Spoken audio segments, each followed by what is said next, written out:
Gameplay macam tu, kita boleh tengok sampai game yang ketiga je untuk Syafawi.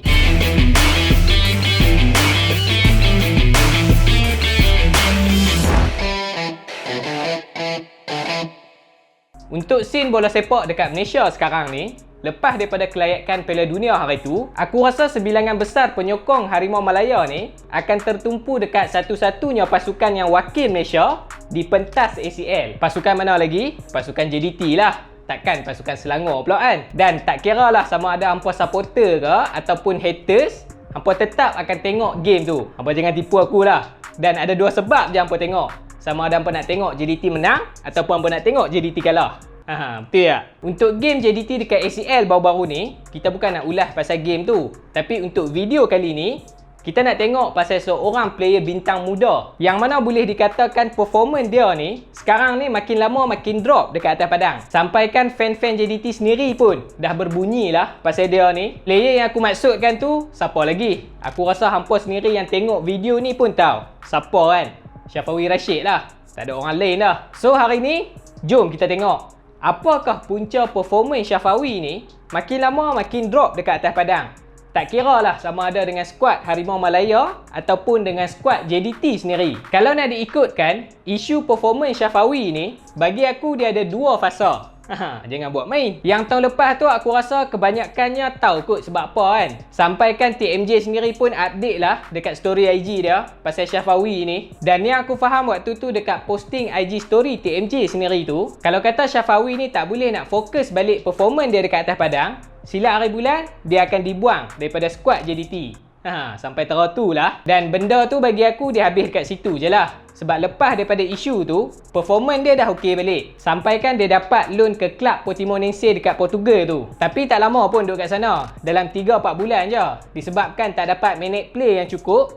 Dan aku rasa TMJ sendiri pun rasa macam rugi lah dia ni pergi sana. Aku build up dia teruk-teruk kat JDT, pergi sana duduk bench lah. So awal tahun 2021 dia balik ke JDT. Kalau kita tengok dekat media sosial, ramai yang kata sejak balik daripada Portugal ni, performance Syafawi makin lama makin teruk. Sebenarnya bagi aku statement tu salah lah. Kalau kita tengok balik statistik dan gameplay dia dekat atas padang, lepas dia balik daripada Portugal tu, aku lagi impress tengok gameplay dia dekat atas padang. Walaupun aku bukan fan JDT, tapi aku syok tengok player Malaysia boleh main macam tu. Apa yang beza dia tu? Apa yang beza tu? Sat lagi kita sembang. Tapi sebelum tu, kita tengok dulu statistik dekat mana yang betul-betul performance dia ni makin lama makin menurun. Barulah kita boleh nampak punca dia tu dekat mana. Start saja Liga Super untuk season ni, dalam 3 game yang pertama, boleh nampak Syafawi memang tak ada masalah untuk dapat first 11 dalam team. Dan performance dia waktu first game Piala Sumbangsih hari tu bukan biasa-biasa lah. Kalau tak kelang kabut lah defend Kedah. Boleh nampak gameplay Syafawi ni agak berbeza lah. Walaupun 3-4 bulan je dia duduk kat Portugal tu. Apa yang beza dia tu, yang aku nampak control ball dia tu makin padu. Yang ni aku nampak lah. Yang orang lain nampak, aku tak tahu. Dia boleh dribble menyelit dalam ruang-ruang yang kecil. Dan dia boleh cari ruang untuk lepaskan rembatan. Yang tu yang paling ketara lah yang aku nampak. Bagi aku waktu tu satu je yang aku fikir. Benda ni advantage lah untuk skuad Harimau Malaya untuk qualifying World Cup hari tu. Tapi itulah, lain pula yang jadi hari tu. Tapi sayang, gameplay macam tu kita boleh tengok sampai game yang ketiga je untuk Syafawi. Sebab waktu game dengan UiTM hari tu, minit ke-8 dia injured dekat bahagian lutut.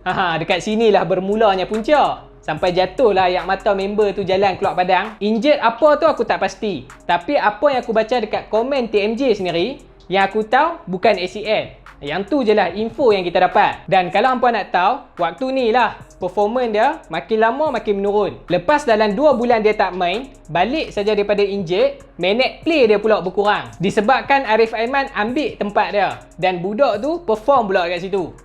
Lagilah susah dia nak dapat minute play. Dan kalau hampa nak tahu sebenarnya benda ni normal lah bagi seorang player. Bila depa baru balik daripada injured, lepas tu kurang pula minute play, so confidence level depa tu agak kurang sikit kat atas padang. Hampa tanyalah mana-mana player sekalipun. Tambah pula dia susah nak dapat tempat sebab player dekat JDT ni semuanya tunggu masa je nak dapat peluang.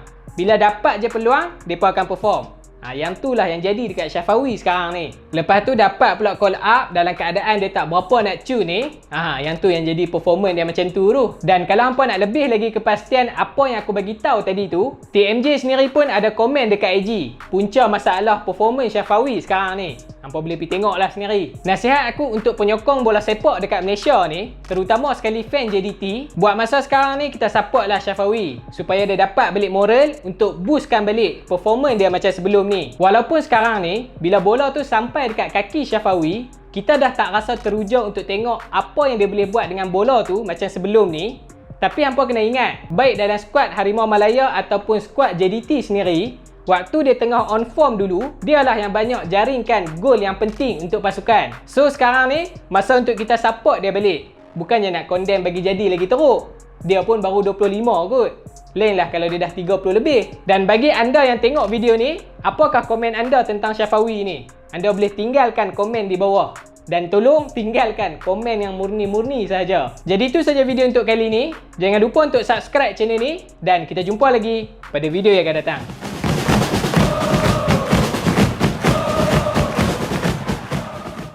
Yang cinggir tu pun satu masalah juga. Tapi tak apa. Yang tu masalah peribadi dia. Aku malas nak masuk campur.